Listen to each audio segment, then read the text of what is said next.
Hi, this is Angela, and I am going to show you how to make some layered flowers and just kind of show how I do that. So what I do is I have all my die cut flowers and I already have them cut out. And I'm also going to link below some of the flowers that I've bought off of AliExpress, the dies for that. And then also I use these tools, and they have different size balls on the end. And what I do is I just take these, and I have this mat, and it's like squishy, so that when I go to roll the flowers, it can move around in there. I'm also going to link down below some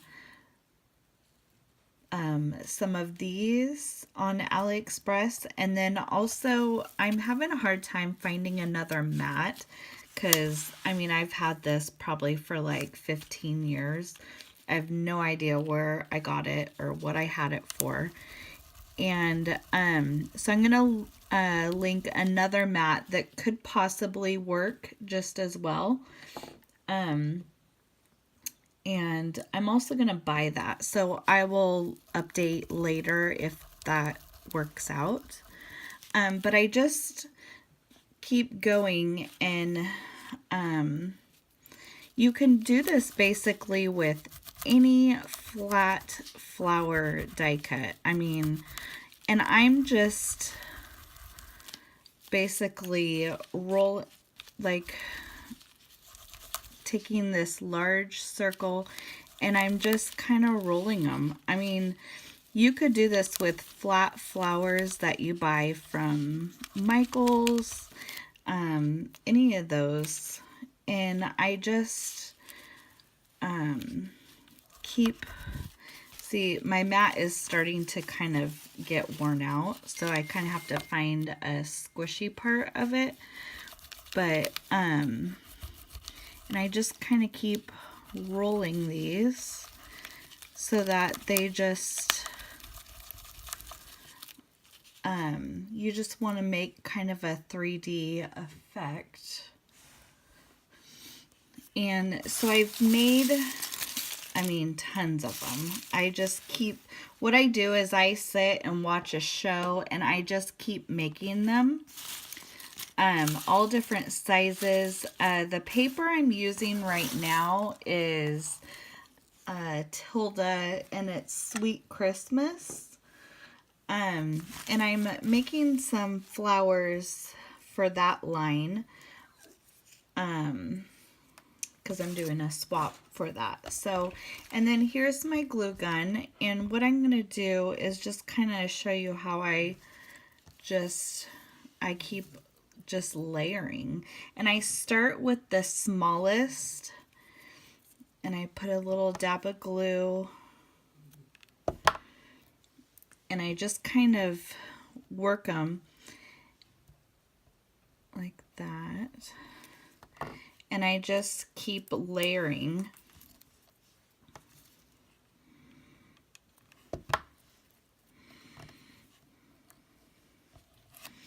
And you really seriously can do this with any kind of flowers.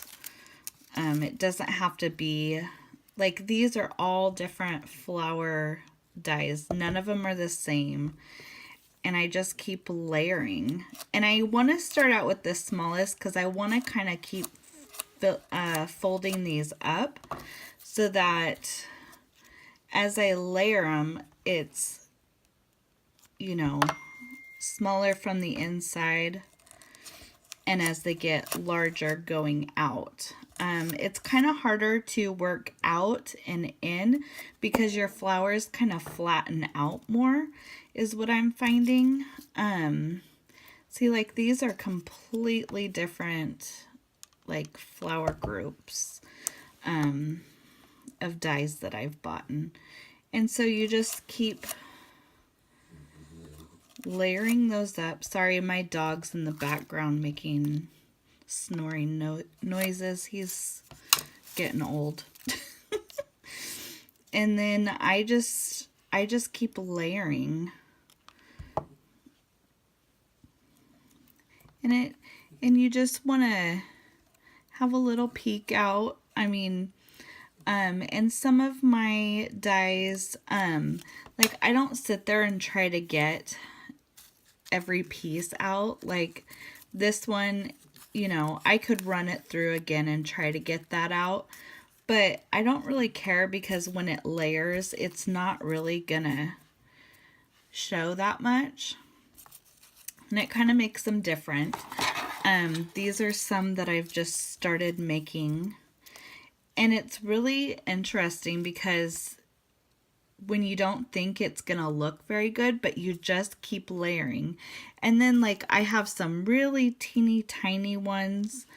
And like I could go back once, like this, for example, this one's done. I can go back and put another smaller one in there so you can kind of play with it.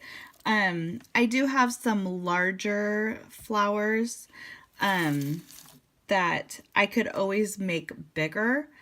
For example, the Tim Holtz Sizzix, and it's the tattered florals.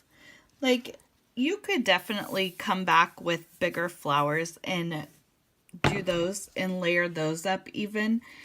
And then let's see, this one here, I've been getting a lot of questions on, so let me do that one real quick. And this is kind of a play off of the Tilda flower, in my opinion, that I found on Ally. I couldn't find it anymore online from the actual brand, you know, unless I wanted to pay like $50. I think there might have been one, but I couldn't really find this one. So I finally did find it on Ally, and I was so excited because I really like the Tilda look of their stuff. And there you go. So I just layer them, and then what I do is, like, once I get all my flowers made, I'll come back and start putting pearls in the middle of them.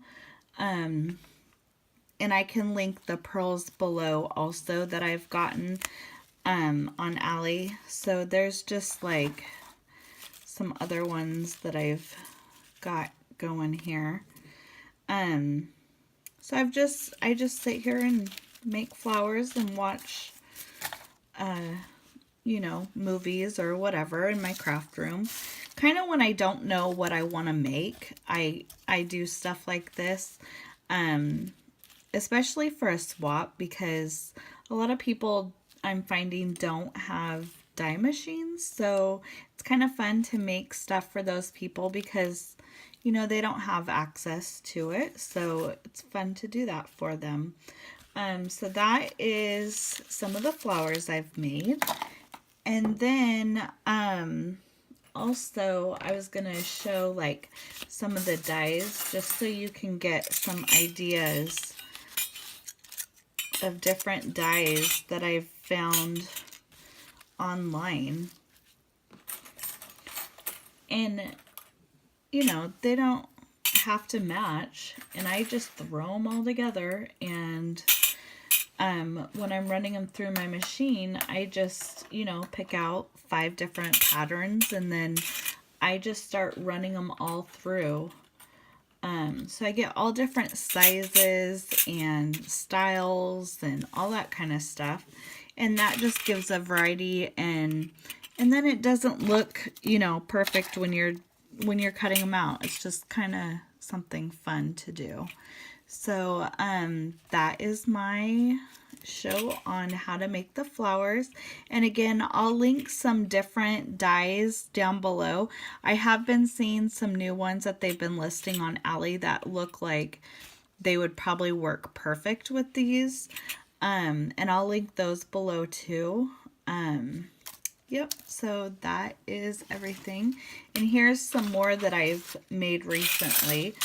And I've just, here, I'll put those down. And I've just started putting, you know, the different pearls in there. Some different little blings. And these are all Maggie Holmes papers that I did. So, yeah. Definitely, you can really stretch out those scraps too when you're die cutting all these different little ones. So, okay, well, that was just some ideas. Thank you for watching. Bye.